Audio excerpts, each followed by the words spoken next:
हम उनका विचारधारा गोडसे के खानदान के साथ है, नागपुरिया संविधान पर चलने वाले लोग हैं। चिराग जी से पूछिए ना कि फिर जमुई क्यों छोड़ के जा रहे हैं।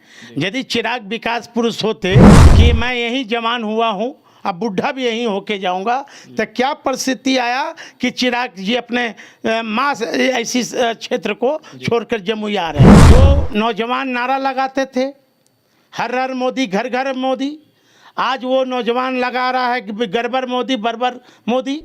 वो संविधान बचाने की लड़ाई होगी, इस बार आरक्षण बचाने की लड़ाई होगी। सीसीटीवी कैमरा का फुटेज चिराग पासवान जी दिखावे कि बीजेपी ने तोड़ा, कि चिराग पासवान ने अपने पिता और बाबा साहब अम्बेडकर की मूर्ति चिराग पासवान ने खुद तोड़ा, कि उन्होंने उप मुख्यमंत्री बनते ही बिहार के नौजवानों को दिल जीतने का काम किया।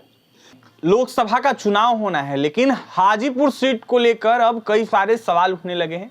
एक तरफ जहां चिराग पासवान अपनी पार्टी से चुनाव लड़ने जा रहे हैं, दूसरी तरफ अब यह चर्चा का विषय बना हुआ है कि राजद पार्टी से कौन चुनाव लड़ेगा। लगातार साधु पासवान की पत्नी, जो कि चिराग पासवान की बहन है, उनका नाम सामने निकल के आ रहा है। ऐसे में सीधा सीधा हमारे साथ बात करने के लिए साधु पासवान है, राजद नेता, जुड़ेंगे, बात करेंगे। साधु जी, कैसे देख रहे हैं, लगातार चर्चा का विषय बना हुआ है, कहा जा रहा है कि आपकी पत्नी आशा पासवान को टिकट दिया जाएगा, हाजीपुर से चुनाव लड़ेंगी वो?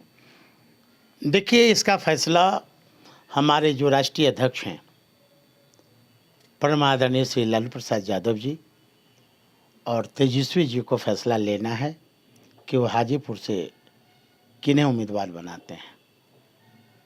लेकिन लगातार नामे काफी ज्यादा चर्चा का विषय बना हुआ है। ऐसे में चिराग पासवान एक तरफ है, अगर उम्मीदवार बनाया जाता है तो चुनौती मानी जा रही है। निश्चित चुनावी जंग में न कोई अपना है, क्योंकि ये जो लड़ाई होगी, ये लड़ाई विकास बनाम विनाश की होगी। ये जो लड़ाई होगी संविधान और आरक्षण बचाने की लड़ाई होगी। ये लड़ाई जो होगी हाजीपुर में, वो रामविलास पासवान जी का असली वारिस और नकली वारिस का होगा। ये जो लड़ाई होगा हाजीपुर में, जो देश के प्रधानमंत्री जी देश की जनता को अपने चुनावी घोषणा में कहा था कि हर साल 10 करोड़ नौकरी देंगे। बिहार की जनता पूछेगी, आपने वादा किया था बिहार की जनता से कि बिहार का विशेष राज्य का दर्जा क्या हुआ। बिहार के लोग पूछेंगे कि 15 लाख अभी तक खाते में क्यों नहीं आए। बिहार के लोग पूछेंगे कि 10 साल में आपने वादा किया था हर साल 10 करोड़ नौकरी देने का।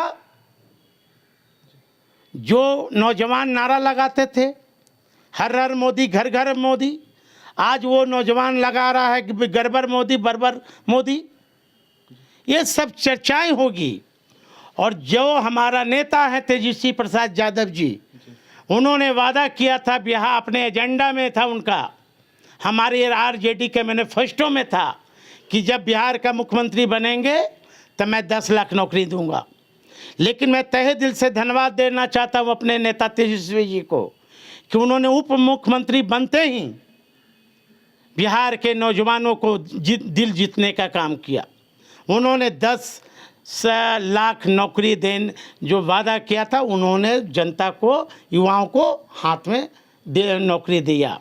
और मुझे खुशी है जो बगल का पड़ोसी राज्य है हमारा उत्तर प्रदेश, जहाँ भारतीय जनता पार्टी के लोग कहते हैं कि वहाँ राम राज है, उत्तर प्रदेश के लोगों का भी नौजवानों को बिहार में नौकरी मिला। लेकिन देखा जाए तो हाजीपुर सीट से जिस तरीके से चिराग पासवान लड़ रहे हैं, बड़े जो तबके हैं वो चिराग पासवान के साथ है। कहा जा रहा है कि चिराग पासवान ही इस बार विजयी होंगे। चिराग जी से पूछिए ना कि फिर जमुई क्यों छोड़ के जा रहे हैं। यदि चिराग विकास पुरुष होते तब तो उन्हें वहाँ से रण क्षेत्र छोड़कर भागना नहीं चाहिए था। जब विकासपुर, जब चिराग जी क्या बोले थे कि मैं यहीं जवान हुआ हूँ, अब बुढ़ा भी यहीं होके जाऊंगा, तो क्या परिस्थिति आया कि चिराग जी अपने माँ ऐसी क्षेत्र को छोड़कर जमुई आ रहे हैं, हाजीपुर आ रहे हैं। जी, हाजीपुर आ रहे हैं। जी कह रहे हैं कि बड़ा झटका यानी कि देने की पूरी तैयारी आप लोगों ने कर ली है। देखिए, हमारी विचारधारा बिल्कुल अलग है और चिराग जी का विचारधारा अलग है। हम उनका विचारधारा गोडसे के खानदान के साथ है, नागपुरिया संविधान पर चलने वाले लोग हैं, और हमारी विचारधारा बाबा साहब अम्बेडकर के साथ है, आदरणीय लालू जी के साथ है, तेजस्वी यादव जी के हम विचारधारा पर हम लोग चलने वाले हैं। इस बार जो लड़ाई होगी बिहार ही नहीं बल्कि देश में, वो संविधान बचाने की लड़ाई होगी, इस बार आरक्षण बचाने की लड़ाई होगी। जिस तरह नरेंद्र मोदी की सरकार ने निजी क्षेत्र में आरक्षण खत्म कर दिया, प्रमोशन में शेड्यूल कास्ट का आरक्षण खत्म कर दिया, जिस तरह मैं चिराग जी से मैं पूछना चाहता हूं आपके चैनल के माध्यम से, चिराग जी पहले देश की जनता को और बिहार की जनता को चिराग जी बतावें कि जो उनके पिता का जो जिस समय बंगला खाली कराया गया, बाबा साहब अम्बेडकर की मूर्ति तोड़ी गई, तो उस समय चिराग पासवान जी आरोप लगा रहे थे कि मैं बीजेपी के शीर्ष नेता का नाम बताऊंगा, लेकिन अभी तक से बीजेपी के नेता का चिराग जी ने नाम नहीं खोला। मैं तो भारत सरकार से मैं मांग करता हूं, देश के प्रधानमंत्री से, कि सीबीआई की जांच होनी चाहिए कि रामविलास पासवान जी की मूर्ति किसने तोड़ा और बाबा साहब अम्बेडकर की मूर्ति किसने तोड़ा। क्योंकि स्वर्गीय रामविलास पासवान एक दलित के बहुत बड़े चेहरे थे, क्योंकि 12 जनपद में सीसीटीवी कैमरा लगा हुआ था। सीसीटीवी कैमरा का फुटेज चिराग पासवान जी दिखावे कि बीजेपी ने तोड़ा कि चिराग पासवान ने अपने पिता और बाबा साहब अम्बेडकर की मूर्ति चिराग पासवान ने खुद तोड़ा।